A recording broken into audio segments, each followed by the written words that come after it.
Hi YouTubers, Maggie me again. Just thought I'd drop in and tell you this other wee story that happened when I was about 14, and my youngest brother, he was say 6, 7 at the time, and my friend who was also my age, Margaret her name was, and if she's watching this she'll know what I'm talking about. Anyway, my mother asked me to watch George because her and my dad were going to a funeral of a family member who had been tragically killed on the road, and she was only 2.5 anyway. So off they went to the funeral, and it's starting to get dark because it was January, and Margaret and I were cooking George something to eat when the electricity went off. So anyway, we thought nothing of it to take the pot through, believe it or not, and put the pot on the front of the fireplace, you know, on the actual fire instead of, it was tomato soup we were making. Never thinking that the soup, etc., would go down into the pot, but anyway, it was a laugh, and we were only 14. Anyway, as we were doing this, we took the pot back through to the kitchen and sat it beside the sink, and my brother George always liked to hear ghost stories, so we were always winding him up. But anyway, at the time we had a dog, and the dog's name was Popeye. It was a brindle dog. It was no unlike a whippet, but was a wee bit heavier than a whippet.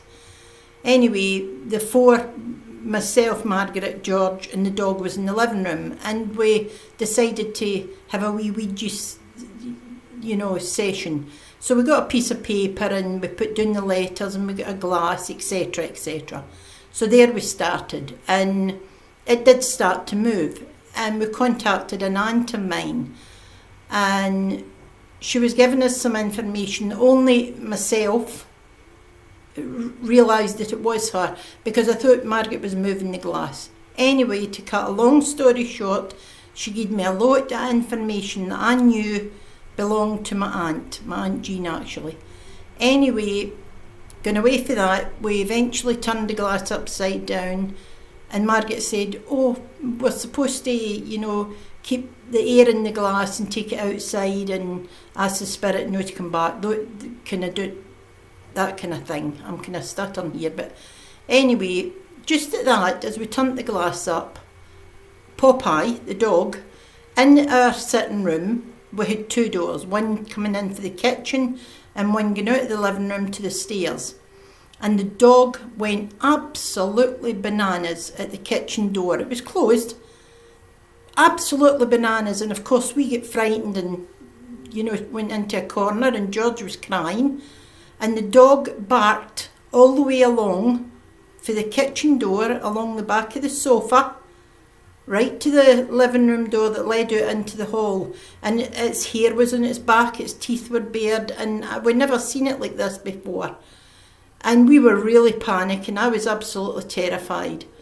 Anyway, eventually the dog calmed down and came over, and its tail was going, and eventually we calmed the dog down as well. And that wee story, I know it doesn't sound much, but to two 14-year-olds and a 6-year-old, it was horrific.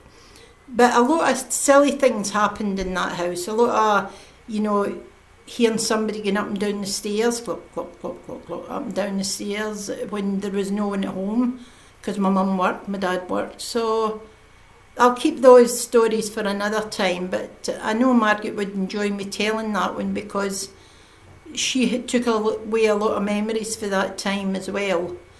And as I said, George was, really crying, and we took him out of the house and we went to a friend's house and we waited there until Mum and Dad came back, because the electricity had gone off. The place was in blackness because of the snow. It was a dreadful day, an absolute dreadful day. Anyway, thanks very much for coming in and listening. Thank you very much for your replies on my nails, because I haven't chosen yet whether to take it all off and go one colour or leave it, because I think I look bananas. But anyway, the kids like it. Okay, thanks very much. See you soon. Bye bye.